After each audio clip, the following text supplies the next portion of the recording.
देखो मैं नहीं जैन। और ट्रिपल आईटी जबलपुर ना मेरा कॉलेज है। जबलपुर में मेरा कॉलेज है जो आज तक मुझे जाने का मौका मिला नहीं है। तो मैं जबलपुर से नहीं हूँ। मेरा कॉलेज जबलपुर है और मेरे को जो डिग्री जबलपुर की मिलेगी, जो आज तक मैं जबलपुर गई नहीं हूँ अभी तक। तो आई होप मैं भी जल्दी जबलपुर चले जाऊँ, आप लोगों की भी एग्जाम्स अच्छी हो। और अभी तो मैं इंदौर में रहती हूँ, मैंने कोचिंग इंदौर से करी है, ये सारी की सारी एग्जाम्स मैंने इंदौर में रह कर दी है। तो बहुत केसेस है बाहर। आई होप आपकी फ्रेंड्स फैमिली सब लोग स्ट्रॉन्ग हो, सेफ हो, अपने अपने घरों में हो, और वैसे ही रहना। बहुत केसेस है अभी बाहर। तो अपने को साथ में ग्रो करना है, ये बात तो अपनी पहले लेक्चर में ही हो गई थी। तो ये तो डन डील है कि अपने को साथ में ग्रो करना है। अब जब तुम लोग पढ़ाई कर रहे हो और अपनी पर्सनल ग्रोथ हो रही है तुम्हारी, तुम्हें चीज़ें समझ आ रही है, तो हमें भी ग्रो करना है। तो हमारी भी वीडियो लाइक कर दो, चैनल को सब्सक्राइब कर लो, तो अपन साथ में ग्रो कर पाएंगे। और कोई भी अनाउंसमेंट्स और अपडेट्स और टेस्ट सीरीज के फीचर्स, टेलीग्राम पे क्या सीन चल रहा है, वो सारे अनाउंसमेंट्स के लिए तुम ना parle.in को इंस्टाग्राम पे फॉलो कर लो। और अपने डाउट्स हम तक पहुंचवाने के लिए, अपने डाउट्स तुम लोग मतलब तुम्हारे डाउट्स हम लोग पढ़ सके, उन्हें एड्रेस कर सके और उनका तुम्हें अच्छा प्रॉपर सोल्यूशन दे सके, इसलिए तुम लोग ये जो टेलीग्राम का चैनल है जिसकी लिंक तुम्हें डिस्क्रिप्शन में मिल जाएगी, उसे ज्वाइन कर लो। वो दिन में 1 घंटे के लिए खुलता है। तो उसमें तुम अपने डाउट्स बहुत आराम से भेज सकते हो और वो सारे के सारे हम क्लियर कर देंगे, ये हमारी जवाबदारी है। उसके बाद देखो, तुम अभी नोट्स बनाना ज़रूरी है, बनाना चालू कर दो खुद के नोट्स। जो भी तुम इधर से सीखते जा रहे हो, समझते जा रहे हो, वो लिखते जाओ। तुम रेफरेंस पढ़ोगे, तुम्हें कोई ना कोई पॉइंट मिल जाएगा, तुम उसे नोट डाउन कर लेना। तुम कोई क्वेश्चन सॉल्व कर रहे हो जो तुमसे 10 बार सॉल्व होने के बाद बना, या किसी से पूछने के बाद बना, तो वो अपने नोट्स में ऐड कर लो। ये सारी चीज़ें जिससे तुमने कुछ सीखा या जिससे तुमने कुछ समझा, वो सारी चीज़ें अपने नोट्स में ऐड कर लो। तो यहाँ पर भी मैं जो पढ़ाती हूँ और जो मेरी पीडीएफ होती है, जिन स्लाइड से मैं पढ़ाती हूँ, वो स्लाइड्स तुम्हें पढ़ले.in की वेबसाइट पे अवेलेबल होगी। उन्हें भी तुम रेफर कर सकते हो, उन्हें तुम्हें रेफर कर लेना चाहिए, क्योंकि बेस तो यही है, बेस तो यहीं से पढ़ा है तुमने। तो यहाँ से पॉइंट्स पिक करो, तुम्हें जो समझ आ रहा है वो पॉइंट्स पिक करो। अगर तुम्हें कुछ नोट्स में ऐड करना है और तुम्हें अप्रूव करवाना है कि ये मैं ऐड करूँ या नहीं, या फिर ये पॉइंट सही है या नहीं, मुझे ये यहाँ पे मिला, तो वो तुम टेलीग्राम के चैनल पे पूछ सकते हो। हम लोग बता देंगे कि तुम्हें ये अपने नोट्स में ऐड करना चाहिए या नहीं करना चाहिए। और ऐसा सीन है। तो बेस्ट मटेरियल के लिए तुम parle.in की ऑफिशियल वेबसाइट विजिट कर लेना। और टेस्ट सीरीज के लिए सीरियस रहो, देखो टेस्ट ना देते रहो। क्योंकि ऐसा होता है कि ऑफलाइन मोड में तो हमारा ऐसा होता था कि टीचर्स हमको प्रेशराइज करते थे कि टेस्ट तो देना ही है, कौन कौन एब्सेंट था, किस किस ने पेपर नहीं दिया। उसके बाद क्लास में अगले दिन पूरा माहौल अलग होता था, सब बच्चे एक दूसरे से मार्क्स पूछ रहे हैं, या फिर ये डिस्कस हो रहा है कि सर कल जो वो क्वेश्चन आया था वो तो गलत था, या फिर इसका आंसर चेंज करवा दो। तो ऐसी जो चीज़ें होती थी, वो जो ऑफलाइन वाला पूरा माहौल था, वो एक कारण था कि हम लोग पेपर दे देते थे। तो अभी तुम्हें वो माहौल नहीं मिल रहा है, इसका मतलब ये नहीं है कि तुम पेपर टाल दो। बहुत सारे कारण होते हैं पेपर टालने के। थोड़ी सी तबीयत खराब है, तो जब भी कोई बच्चा ऐसा बहाना मारता था कि सर तबीयत खराब थी, तो फिर टीचर्स ये बोलते थे कि अगर तुम्हारी जेई एडवांस के दिन भी तबीयत खराब रही तो क्या पेपर देने नहीं जाओगे। तो मेरा कहना ये है कि अभी चाहे तुम्हारा कोई भी कारण हो पेपर ना देने का या टेस्ट सीरीज पिच ना करने का, उसे साइड में रखकर जो आता है, जितना आता है, जैसा आता है, तुम पेपर दे दो। अगर ऐसा सीन है कि मेरा तो अभी 50% कोर्स ही कंप्लीट हुआ है, तो ठीक है ना। अगर 300 मार्क का पेपर है तो तुम तो 150 में से ही अटेम्प्ट कर रहे हो। अगर तुम 150 में से 80 ले आते हो, तो तुम 300 में से 80 नहीं लाए हो, तुम 150 में से 80 लाए हो। तो वो तुम्हारा पेपर है, वो पेपर तुम्हारे लिए है, सब कुछ तुम्हारे इंडिविजुअल के लिए है। तो अपने हिसाब से तुम्हारे पास जितना नॉलेज है उसको यूज करते हुए, तुम्हें जितने मार्क्स आ रहे हैं खुद एनालाइज करते हुए, तुम्हें आगे बढ़ना चाहिए और पेपर जरूर देते रहना चाहिए। और डिमोटिवेट नहीं होना चाहिए कि इसमें कम मार्क्स आए। वो बस एक कितने पानी में है ये चेक करने का तरीका है। तो जैसे अपन ट्रैवलिंग पे जाते हैं और अपने को माइलस्टोन्स मिलते जाते हैं ना, वैसे ये अपने माइलस्टोन्स हैं। आगे बढ़ते जाओ, बढ़ते जाओ, बढ़ते जाओ। चाहे 80 नंबर आए, 120 नंबर आए, अभी तो खैर तुम्हें अच्छे अच्छे नंबर आएंगे, तो मैं डिमोटिवेट नहीं कर रही हूँ, बट ठीक है, मतलब अभी तुम्हें अगर 200 नंबर आए, 150 नंबर आए, तो उन्हें बस जो गलतियां हैं, जो नंबर कटे उन पे ध्यान दो, जो नंबर आए वो कितने हैं उन पे ध्यान मत दो। ठीक है, तो अपन आगे बढ़ते हैं। अपन आज अपना थर्ड चैप्टर स्टार्ट करने वाले हैं एनसीईआरटी का, विच इज ट्रिग्नोमेट्रिक फंक्शंस। अब ट्रिग्नोमेट्री एक बहुत वास्ट टॉपिक है। ट्रिग्नोमेट्री एक बहुत, एक अपने आप में एक सब्जेक्ट है ट्रिग्नोमेट्री। ट्रिग्नोमेट्री, कैलकुलस, ये सारे ना हायर मैथमेटिक्स के वो बल्कि बल्कि टॉपिक्स है जिनका अभी तुम्हें बस इतना सा पार्ट इंट्रोड्यूस करवाया जा रहा है। इन पे अकेले पे बुक्स बनी हुई है, इनके ऊपर रिसर्चेस होती है। तो ये एक बहुत ही वास्ट सिनारियो है जो तुम्हें इंट्रोड्यूस 10th में करा दिया गया था। और 10th में अपने को कुछ चीजें समझाई थी जो उस समय पे भी ट्रिग्नोमेट्री एक डिफिकल्ट चैप्टर लगता था, या ट्रिग्नोमेट्री एक अनडूएबल चीज लगती थी। मतलब बाकी सारे चैप्टर्स से कंपेयर किया जाए तो ट्रिग्नोमेट्री ऐसा लगता था कि अरे यार अब तो इसका क्वेश्चन आ गया, या कितना लंबा जाएगा ये। तो अपन ना, जो भी अपन आगे बढ़ने वाले हैं, अपन काफी कुछ नया सीखने वाले हैं, पर सबसे पहले अपन वो रिवाइज करेंगे जो अपन को 10th में आता था। मैं 10th वाले लेवल के क्वेश्चंस को थोड़ा सा बढ़ा दूंगी, 10th के क्वेश्चंस के लेवल को थोड़ा सा बढ़ा दूंगी, पर आज की क्लास में अपन कोई नया कंसेप्ट नहीं सीखेंगे। अपन अपने 10th के कंसेप्ट को रिवाइज करेंगे और अपन उन्हें स्ट्रॉन्ग करेंगे, अपन एक बेस बना लेंगे, और फिर अपन ट्रिग्नोमेट्री को आगे बिल्ड करेंगे। ठीक है, क्योंकि ट्रिग्नोमेट्री एक इंपॉर्टेंट टॉपिक है, एक वास्ट टॉपिक है, इस पे काफी सारे क्वेश्चंस भी आते हैं। और जैसे ऐसा देखा जाए कि ट्रिग्नोमेट्री, फंक्शंस, ये वो वाली चीजें हैं ना जिनमें कंसेप्ट्स मिक्स कर देते हैं। और सपोज क्वेश्चन किसी और चैप्टर का है, पर आखिरी में उन्होंने डाल दिया कि साइन ऑफ थीटा, और अब अगर थीटा आंसर है तो थीटा कितना होगा, मतलब अगर ये वैल्यू साइन थीटा के बराबर है तो थीटा कितना होगा। तो अपन ने आंसर तो निकाल लिया उस कंसेप्ट को यूज करके, पर अब उन्होंने पूछा आंसर नहीं है, उन्होंने पूछा है कि अगर वो आंसर साइन थीटा के बराबर है तो थीटा कितना होगा। तो ये जो ऐसी चीजें है ना, इस वजह से अपन छोटे मोटे टॉपिक्स अपने स्ट्रॉन्ग ना होने की वजह से अटक जाते हैं।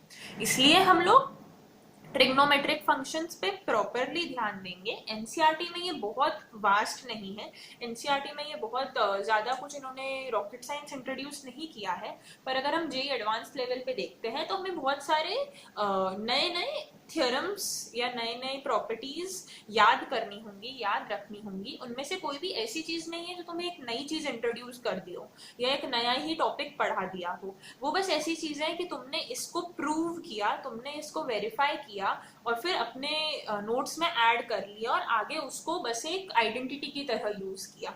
तो हम आइडेंटिटीज बिल्ड करेंगे, हम आइडेंटिटीज फॉर्म करेंगे 12th में। हम ऐसा कुछ भी नहीं करेंगे जो आज तक आपको आता ही ना हो या आज तक आपको पता ही ना हो। इसलिए अपन स्टार्ट तो उससे करते हैं जो अपने को ऑलरेडी आता है। कोई भी नई चीज एकदम से नहीं अपन थोपते हैं, जो हमें आता है हम उससे स्टार्ट करते हैं। ठीक है, तो हमें क्या क्या आता है उसकी लिस्ट बनाते हैं सबसे पहले। अब देखो, साइन थीटा क्या होता है ये। अगर एक ट्राइंगल है जो अक्यूट एंगल ट्राइंगल है, जैसा कि 10th में बोला जाता था, तो साइन थीटा को अपन बोलते थे परपेंडिकुलर अपॉन हाइपोटेनस।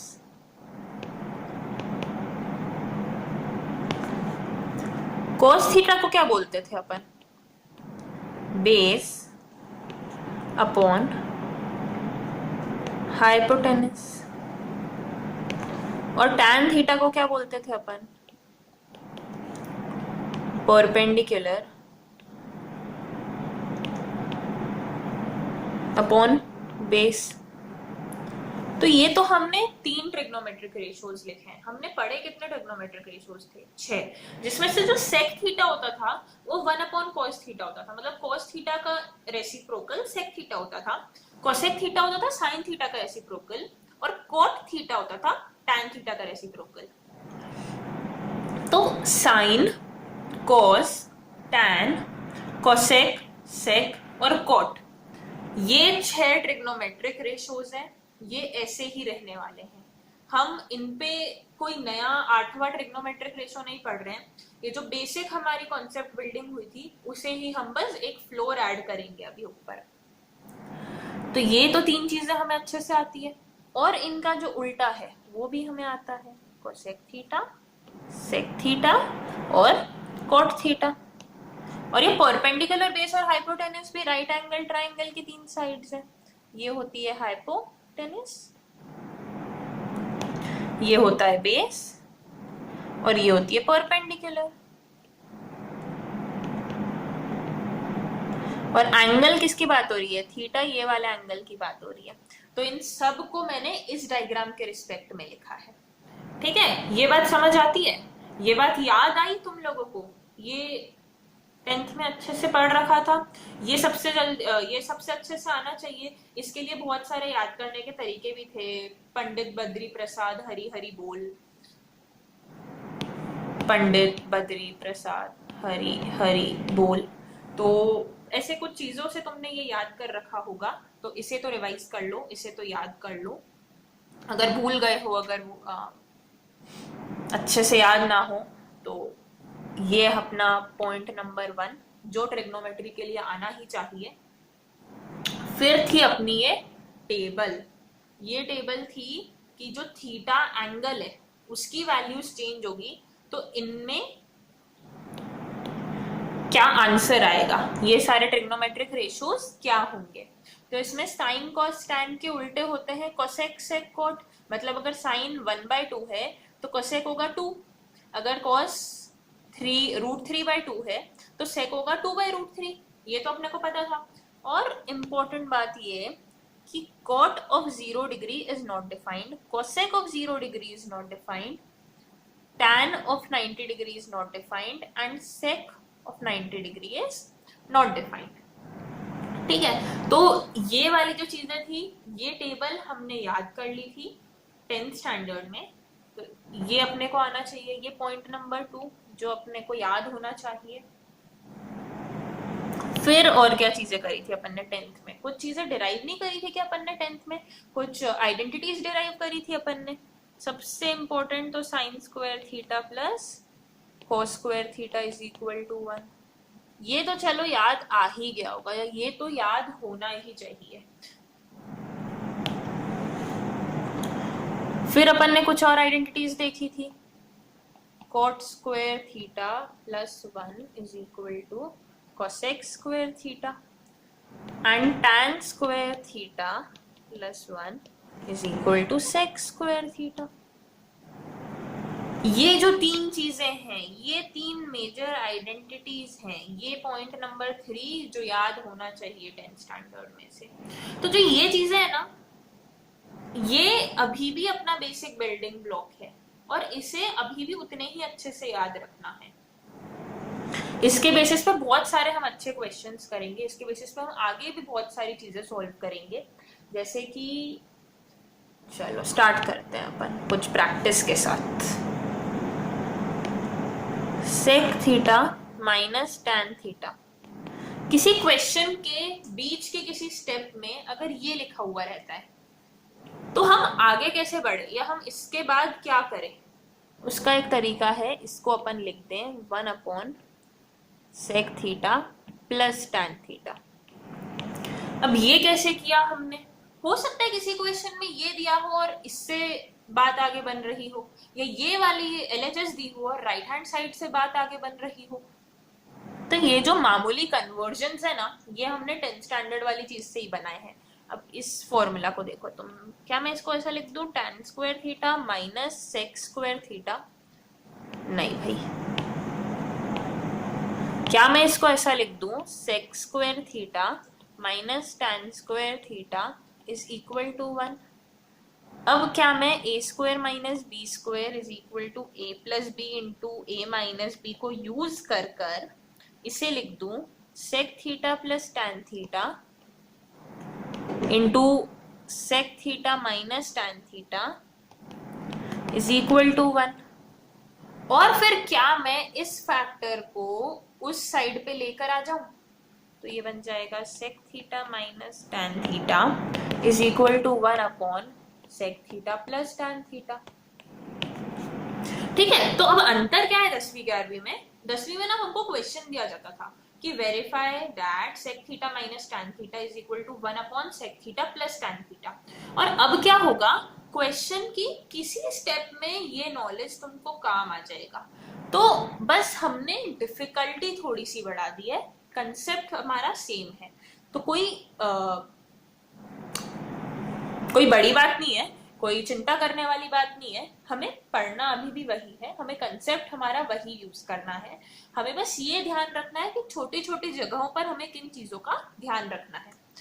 जैसे क्वेश्चन,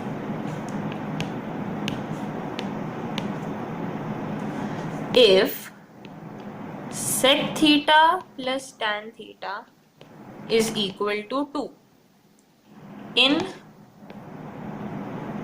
acute angle triangle।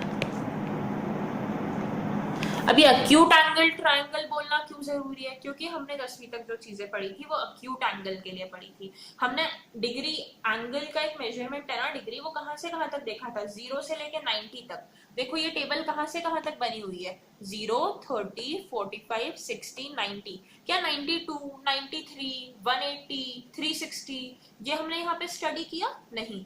तो अब ये जो 90 के आगे का क्या सीन है वो हम 11वीं में देखने वाले हैं, और वो हम अगले लेक्चर में चालू करने वाले हैं। तो अभी तो अपन ये क्वेश्चन आगे बढ़ाते हैं। If sec theta plus tan theta is equal to 2 in an acute angle triangle, find sin theta। क्या पूछा है इन्होंने? sin theta पूछा है। क्या ढूंढने को बोला है? sin theta। तो क्या समझ आ रहा है इधर? अगर मैं sec थीटा को लिख देती हूँ 1 अपॉन cos थीटा, और tan थीटा को लिख देती हूँ sin theta upon cos theta, तो ये तो बन जाएगा 1 plus sin theta, cos theta denominator common है, उस तरफ भेज दिया, तो 1 plus sin theta is equal to 2 cos theta. मैं बोल क्यों रही थी, मैं लिख क्यों नहीं रही थी?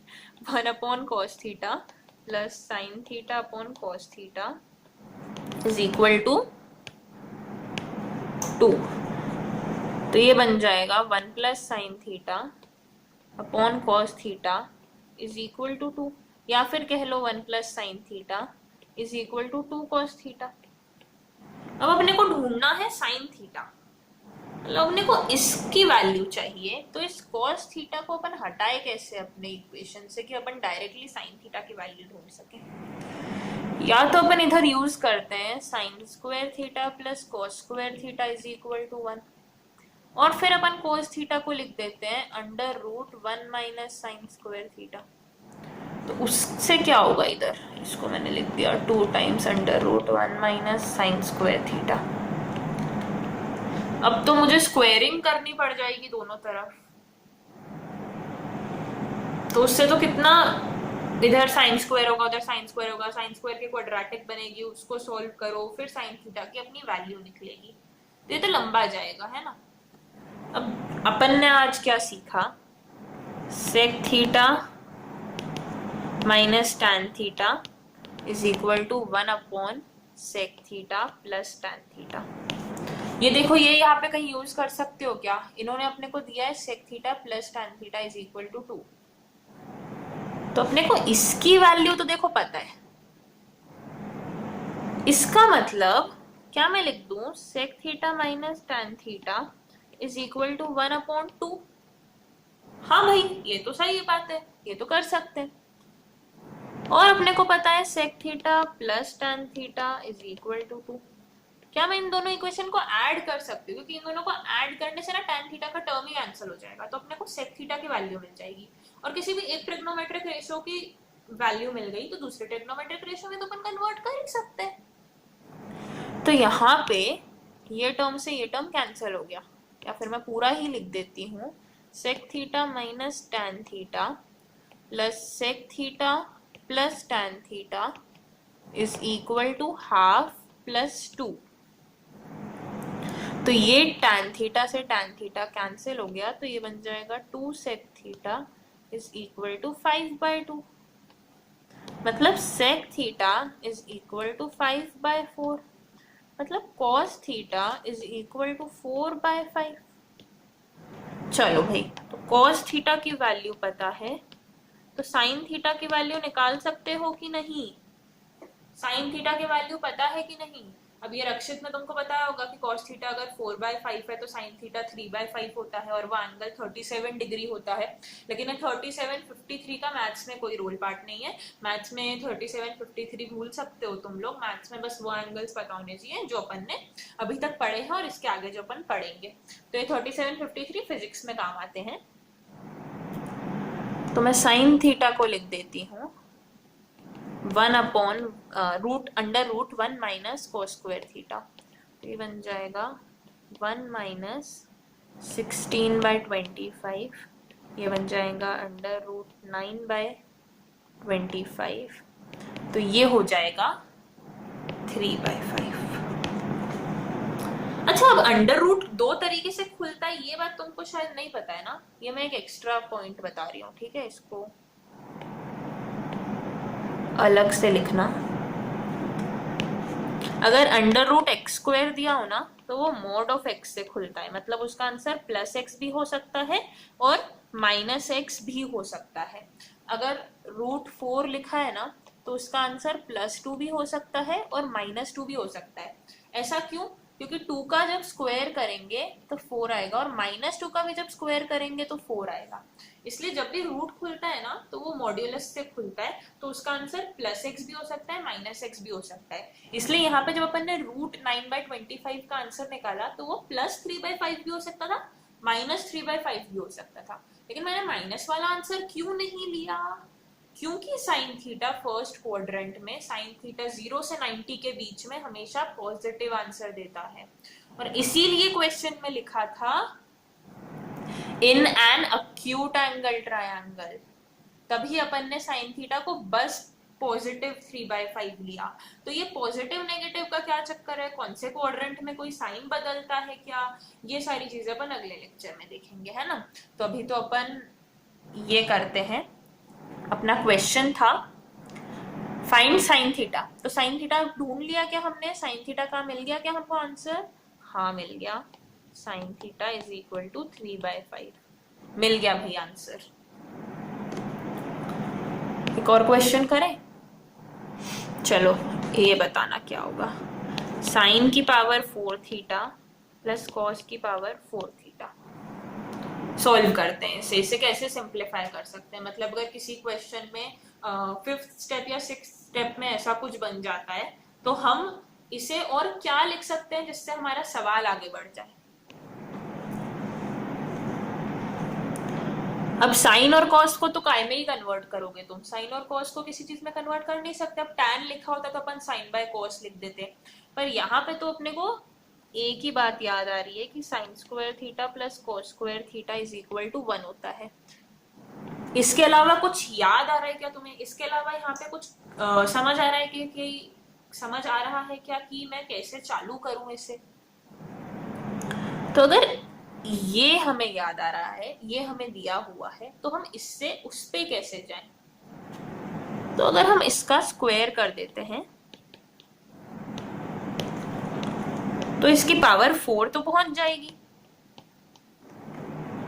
लेकिन एक एक्स्ट्रा चीज भी ऐड हो जाएगी।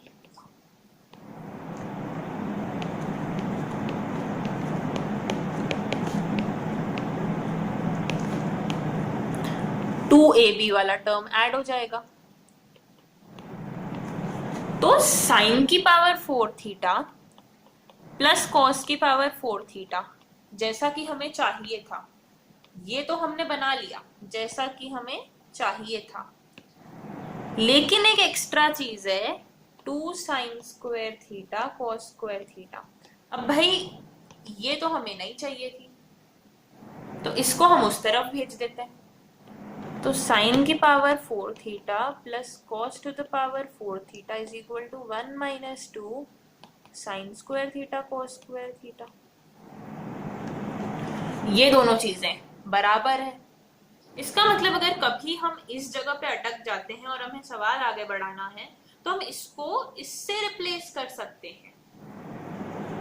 ये था मेरा पॉइंट कि साइन की पावर 4 थीटा प्लस कॉस की power 4 theta is equal to 1 minus 2 sine square theta cos square theta. अब 10th में अगर तुम्हें ये वेरीफाई करने के लिए दिया जाता तुम बहुत आसानी से कर लेते, इस वेरिफिकेशन में कोई बड़ी बात नहीं थी, ये इजी वेरिफिकेशन था, ये तुम्हें अच्छे से आता है। पर बात ये है ना कि अभी तुम्हें बीच के कोई स्टेप में ये मिलेगा और तुम्हें इसे इसमें कन्वर्ट कर देना है, इसकी जगह पर ये वाला पार्ट लिख देना है ऑटोमेटिकली। तो हमें क्या एक चीज याद रखनी है, अभी आज अपन जो भी चीजें सोल्व कर रहे हैं ना उन्हें से याद रखना। मतलब sec theta minus tan theta को अपन 1/सेक थीटा प्लस टैन थीटा से रिप्लेस कर सकते हैं, ये बस याद रखना। Sine square theta sorry sine to the power 4 theta plus cos to the power 4 theta अगर कहीं पे लिखा हुआ है तो उसे अपन 1 - 2 sine square theta cos square theta से रिप्लेस कर सकते हैं, ये बस याद रखना। एक और क्वेश्चन कर लेते हैं, चलो। cos की पावर 4 cos की पावर 6 थीटा प्लस साइन की पावर 6 थीटा। अब इसे काय में कन्वर्ट करना है अगर मैं वो भी तुम्हें दे देती हूँ और बोलती हूँ कि बस वेरीफाई करके बताओ इसे। 1 - 3 sine square theta cos square theta, मैं ये कहूँ कि बस इसे वेरीफाई करके बताओ कि ये इसके बराबर है, प्रूव दैट का क्वेश्चन है अगर ये। तो चलो अपन 10वीं के तरीके से करते हैं।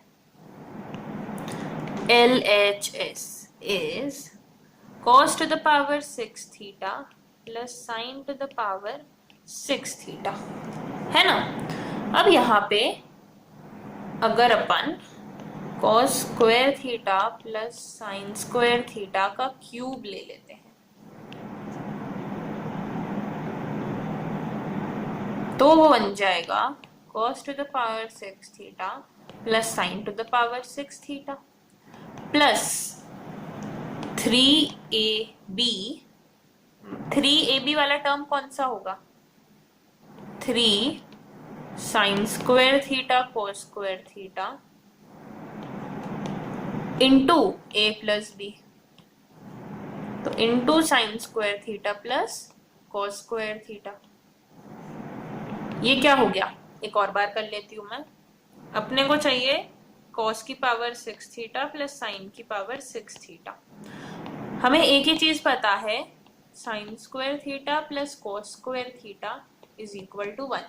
पिछले क्वेश्चन से ये आइडिया मिल रहा होगा कि जब अपने को पावर 4 चाहिए थी तो अपन ने इसका स्क्वायर कर दिया, वो अगर अपने को पावर 6 चाहिए तो अपने को इसका क्यूब कर देना चाहिए।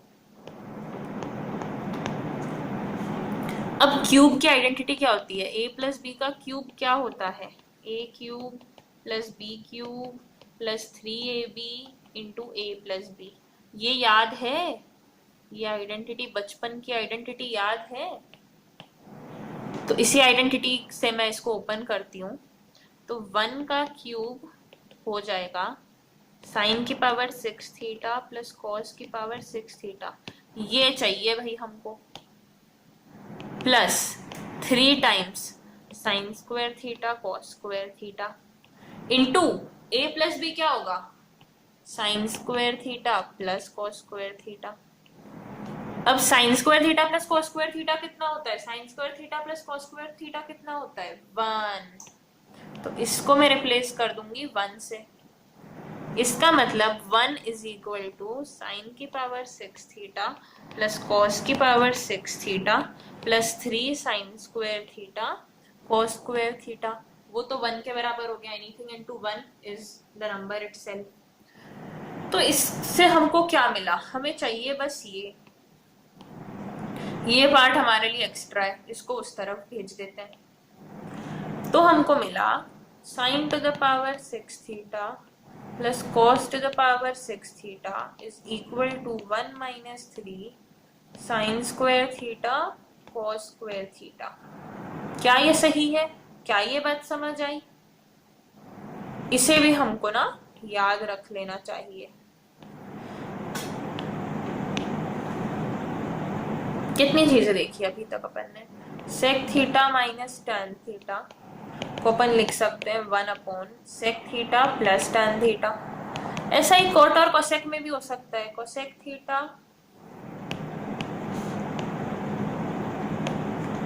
Minus cot theta is equal to 1/कोसेक theta plus cot theta. Sine की पावर 4 थीटा प्लस कॉस की power 4 theta is equal to 1 minus 2 sine square theta cos square theta, और साइन की पावर 6 थीटा प्लस कॉस की power 6 theta is equal to 1 minus 3 sine square theta cos square theta. तो ये जो चार चीजें हैं, ये जो हम 10th में वेरीफाई कर पाते थे, नॉलेज हमें वही यूज हुआ, नॉलेज हमने 10th का ही यूज किया, हमने वेरीफाई उसी नॉलेज से किया, पर अब से हम इन्हें याद रखेंगे एज आइडेंटिटीज, और हम इन्हें आगे कभी किसी क्वेश्चन में हम इस स्टेप पे हैं तो इसमें कन्वर्ट कर लेंगे, हम इधर की स्टेप पे हैं तो उस तरफ कन्वर्ट कर लेंगे, और ऐसे अब हमें इन्हें यूज करना है और आगे के क्वेश्चन सॉल्व करने हैं। ठीक है, जैसे कि अगर कभी कोई क्वेश्चन हो, साइन की पावर 4 थीटा प्लस कॉस की पावर 4 थीटा माइनस साइन की पावर 6 थीटा प्लस कॉस की पावर 6 थीटा, ये कहीं पे हमको क्वेश्चन की एक स्टेप है, तो इस पार्ट को तो हम फटाफट लिख देंगे 1 plus 2 sine square theta cos square theta, बिल्कुल टाइम नहीं लगेगा, ये तो अब हमको आता है। हर बार थोड़ी ना वेरीफाई करेंगे, हर बार थोड़ी ना स्टेप सोल्व करेंगे, हर बार थोड़ी ना प्रूव करेंगे, इसे डायरेक्टली हम ये लिख देंगे, और इसे हम डायरेक्टली ये लिख देंगे, ये भी हमें बहुत अच्छे से याद है, ये भी हमने एक बार प्रूव कर लिया है, अब हमने याद कर लिया है। अब हम ब्रैकेट खोलते हैं, माइनस का साइन लगाते हैं,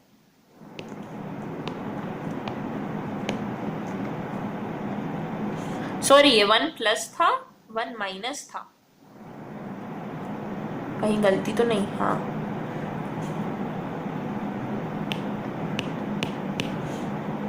इधर और इधर माइनस का साइन था,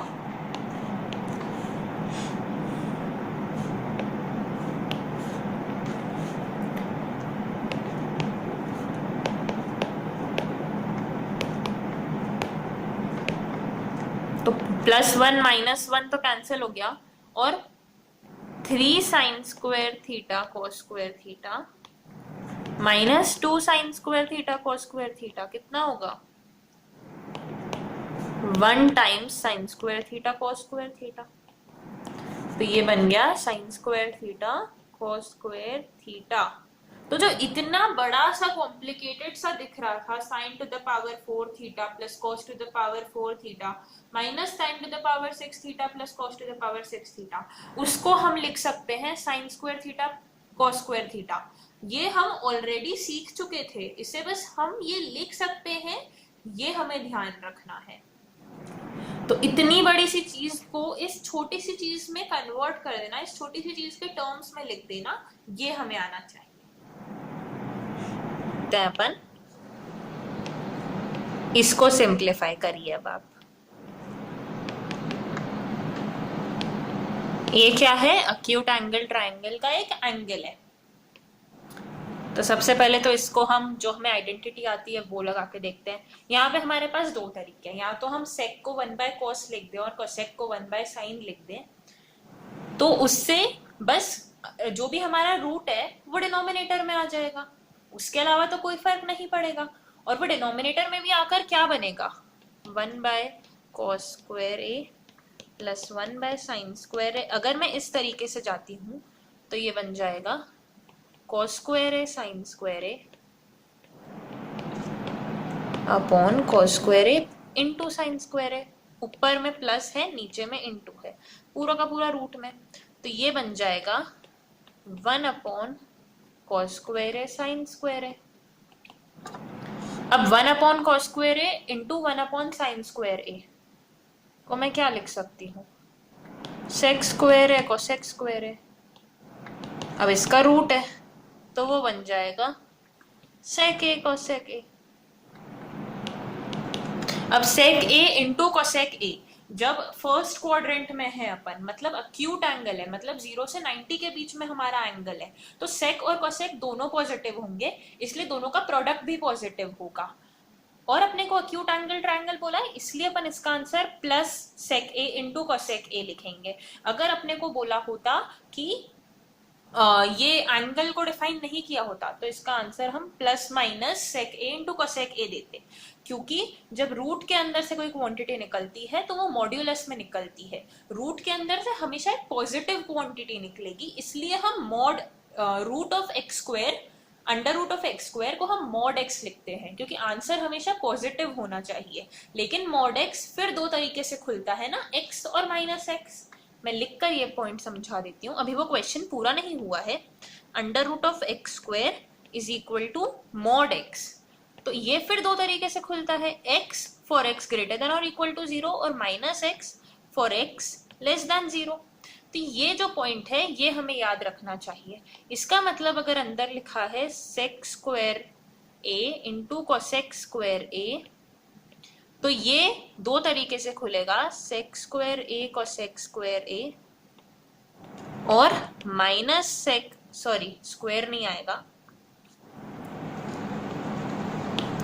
माइनस सेक ए कोसेक ए।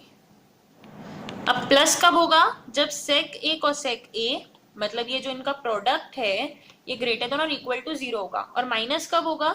जब ये जो प्रोडक्ट है वो नेगेटिव होगा।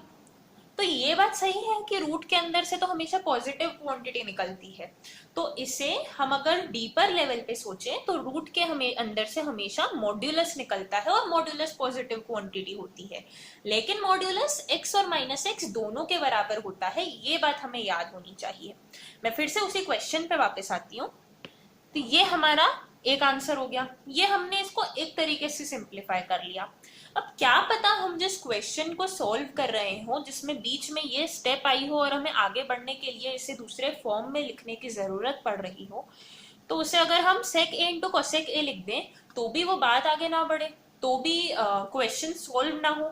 इसका मतलब हमें एक दूसरा तरीका भी आना चाहिए इसी चीज को दूसरे तरीके से लिखने का। तो अब इस जगह जब मेरा क्वेश्चन था सेक स्क्वायर ए प्लस कोसेक स्क्वायर ए,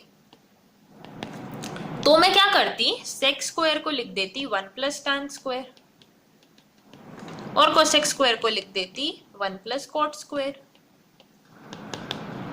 और ये अंडर रूट के अंदर तो है ही।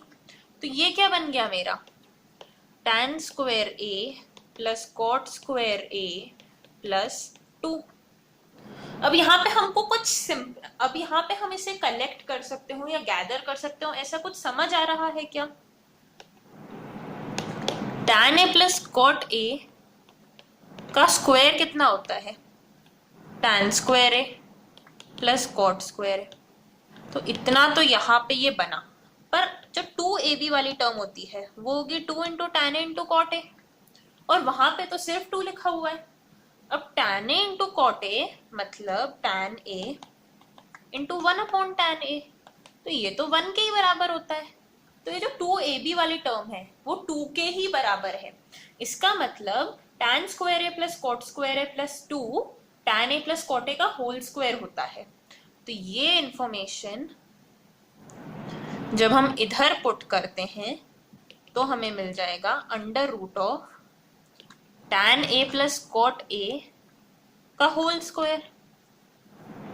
इसका मतलब root of sec square A plus cosec square A जब under root tan A plus cot A के होल स्क्वायर के बराबर है, तो ये फिर से दो तरीके से खुलेगा, mod of tan A plus cot A. इसका आंसर होगा mod of tan A plus cot A. Positive tan A plus cot A लिखना सही है क्या? नहीं, हम लिखेंगे mod of tan A plus cot ए।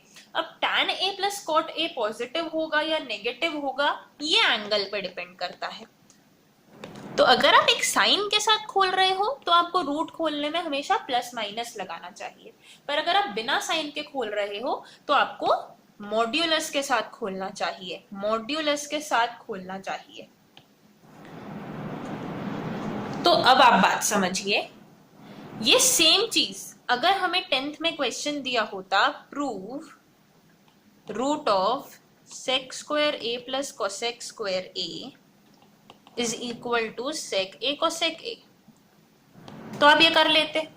अगर हमें क्वेश्चन दिया होता, prove root of sec square A plus cosec square a is equal to tan a plus cot a, तो आप ये कर लेते, ये दोनों चीजें हम वेरीफाई कर सकते थे, इसका नॉलेज हमें है।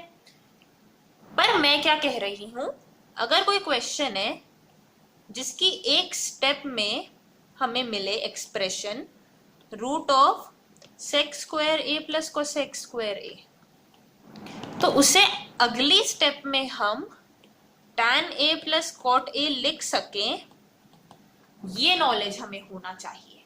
वेरीफाई हम कर सकते हैं, बट इसे हम इस फॉर्मेट में ला सके, हमारे क्वेश्चन को किस चीज की जरूरत है, हमारे क्वेश्चन को टैन के टर्म्स की जरूरत है या हमारे क्वेश्चन को सेक कोसेक की जरूरत है, हमारे क्वेश्चन में हमें सेक ए इंटू कोसेक ए लिखने से आगे फायदा मिल रहा है या फिर tan A plus cot a लिखने से आगे फायदा मिल रहा है, ये चीजें हमें जज करते आनी चाहिए। इन चीजों से हम क्वेश्चन आगे प्रोसीड करवा पाते हैं और इन चीजों से हम ट्रिग्नोमेट्री को ईज के साथ सॉल्व कर पाते हैं। तो जो लंबे क्वेश्चंस होते हैं वो इन्हीं छोटी छोटी स्टेप चेंजेस से बहुत इजीली सॉल्व हो जाते हैं।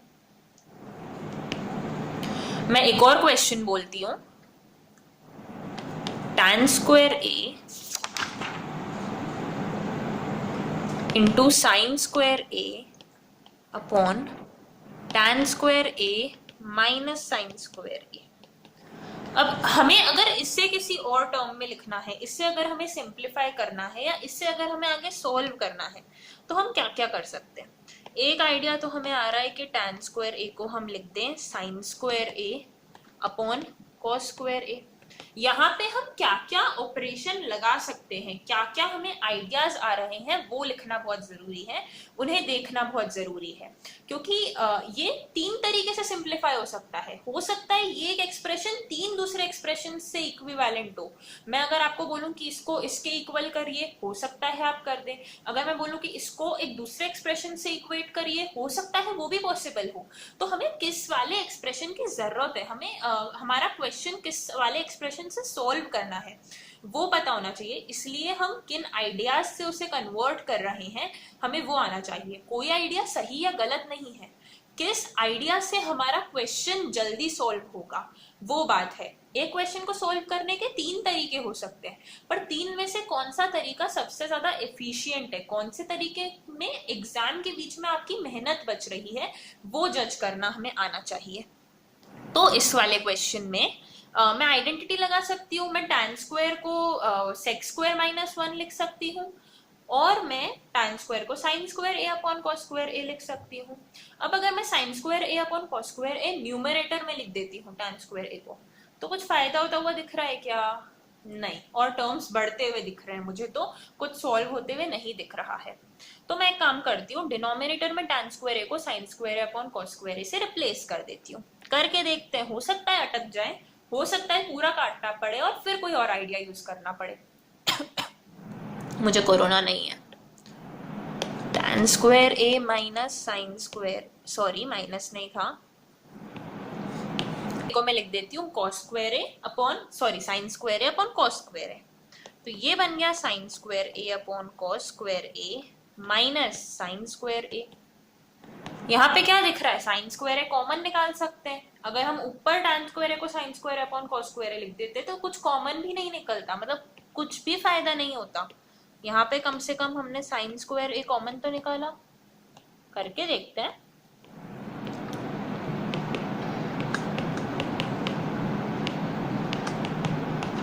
तो साइन स्क्वायर ए से साइन स्क्वायर ए कैंसिल हो जाएगा, बहुत अच्छी बात है। ये बना tan square A upon 1 upon cos square A minus 1। अब यहां से आगे बढ़ने का कोई आइडिया मिल रहा है क्या? दो चीजें कर सकते हैं, फिर से tan स्क्वायर ए को अपन sign square A upon cos square ए लिख दें, या फिर अपन 1 अपॉन cos स्क्वायर ए को sec स्क्वायर ए लिख दें। तो यहाँ पे अगर हमने लिखा sign square A upon cos square A upon LCM ले लिया, चलो नीचे 1 minus cos square A upon cos square ए। तो ये वाला जो डिनोमिनेटर है और ये वाला जो डिनोमिनेटर, ये आपस में कैंसिल हो जाएंगे। तो हमें मिल गया sine square A upon 1 minus cos square ए। वहीं दूसरे तरीके से हम करते हैं, मतलब 1/cos² को sec² -1 लिख देते।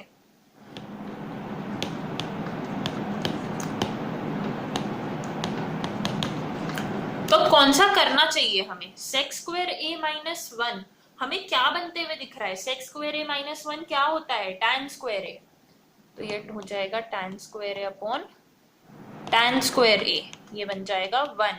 और इस जगह पे भी sin²(1 cos², 1 cos² कितना होता है? sin², क्योंकि sin² + cos² 1 होता है, तो ये भी 1 आ गया। तो कोई तरीका गलत है क्या? नहीं, पर किस तरीके से जल्दी आंसर आया, ये हमारा कौन सा तरीका ज्यादा एफिशिएंट था? मैं रेकमेंड करूंगी कि आप इस तरीके से सोचें, आप डायरेक्टली आइडेंटिटीज लगाना सीखें और आप डायरेक्टली कैसे सॉल्व करना है वो एनालाइज कर लें, वो जज कर लें। तो इसमें हमने sec² इंट्रोड्यूस ही क्यों किया होगा? क्योंकि उसकी आइडेंटिटी लग जाएगी तो वो tan² को इन्वॉल्व करेगी। हमें ऐसे जजमेंट्स बनाना आना चाहिए और हम इसको ये लिख सकते हैं, ये हमें फटाफट समझ आना चाहिए। कोई तरीका गलत नहीं होता, कोई तरीका सही नहीं होता, आंसर हमारा दोनों से आ गया। अब सिमिलरली जैसे tan²a - sin²a,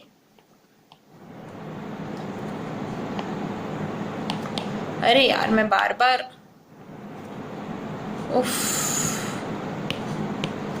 इधर इनटू था और इधर सबट्रैक्शन था, ये 1 होता है। वैसे ही cot² into cos² upon cot² -cos², ये भी 1 होता है। इसे भी आप वैसे ही प्रूव कर सकते हैं, तो ये आपका होमवर्क, इसे आप ये प्रूव करके बताइए, या फिर मैं कहूं कि मैंने इसका आंसर नहीं दिया है और इसको आप सिंप्लीफाई करके बताइए। तो जैसे हमने वो किया था वैसे ही आप इसको करिएगा। आज की क्लास से हमने क्या क्या सीखा? कुछ नया नहीं सीखा है, हमने बस अप्रोच सीखी है, चीजों को कैसे आगे बढ़ाना है और चीजों को क्यों आगे बढ़ाना है, किस डायरेक्शन में आगे बढ़ाना है, वो कैसे सीखे, वो कैसे समझे, हमने आज ये डिस्कस किया। तो पहली चीज हमें ये पता होना चाहिए कि sec_a + tan_a या फिर sec_a - tan_a, इसको हम 1/sec_a - tan_a या फिर 1/sec_a + tan_a ऐसे कन्वर्ट कर सकते हैं, और ये कन्वर्जन से हमें चीजें आसान हो जाएंगी, ये कन्वर्जन से हमें चीजें जल्दी समझ आएंगी और क्वेश्चन हम आगे बढ़ा पाएंगे। वहीं अगर हम sec_a को 1/cos_a लिखें, tan_a को sin_a/cos_a लिखें, तो शायद क्वेश्चन सॉल्व हो जाए, पर वो बहुत ज्यादा लंबा जाएगा और उसमें बहुत ज्यादा इधर एलसीएम लो, इधर मल्टीप्लाई करो, उधर मल्टीप्लाई करो, शायद क्वाड्रेटिक बन जाए। उसे एफिशिएंसी के लिए ये तरीके आने चाहिए। फिर हमने सीखा 1, और जैसे सेक और टैन में हुआ वैसे कॉट और कोसेक में भी हो सकता है। मैं लिख देती हूं,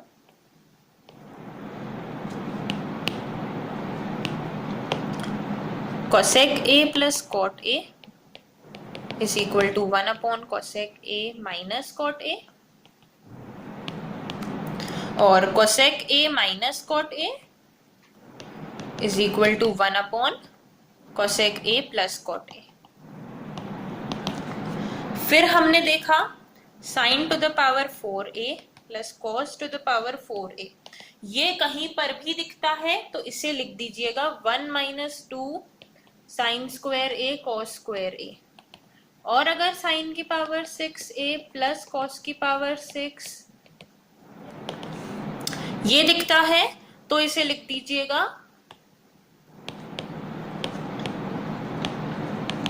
ठीक है। तो ये 2-3 चीजें आज क्लास अपने नोट्स में नोट करना और याद कर कर जाना। और बाकी मैंने आपको अप्रोच बताई कि हमें क्यों सोचना है किसी एक पर्टिकुलर डायरेक्शन में, हमें ऐसा क्या वो लगाना है, ऑपरेशन लगाना है कि हमें जो चाहिए हमें वो प्रोडक्ट मिल जाए। 2-3 तरीके हो सकते हैं, पर हमें कौन सा तरीका यूज करना है, कौन सा तरीका एफिशिएंट होगा, इन चीजों पे आज हमने डिस्कस किया, आज हमने ये समझा। अब अगले क्लास से मैं आपको एंगल का एसआई यूनिट और जो 90 के आगे, मतलब अगर ये ना लिखा हो कि अक्यूट एंगल एंगल ट्रायंगल है तो हम कैसे चीजें करेंगे, प्लस माइनस में माइनस वाला जो साइन है वो हम कब इंक्लूड करेंगे, कब इंक्लूड नहीं करेंगे, ये सारी जो भी थोड़ी एक्स्ट्रा चीजें हैं, जो थोड़ी आगे की चीजें हैं, जो थोड़ी 10th से आगे वाली चीजें हैं, वो अब हम अगले क्लास से स्टार्ट करेंगे। वो अगली वीडियो में अब हम एनसीईआरटी से चैप्टर आप कैच कर पाएंगे। तो ये बस एक बेसिक कॉन्सेप्ट बिल्डिंग थी, अप्रोच सिखाना था मुझे। अब अपन अगले क्लास से एंगल मेजरमेंट और उन चीजों पे फोकस करेंगे। So good day, take care and peace out.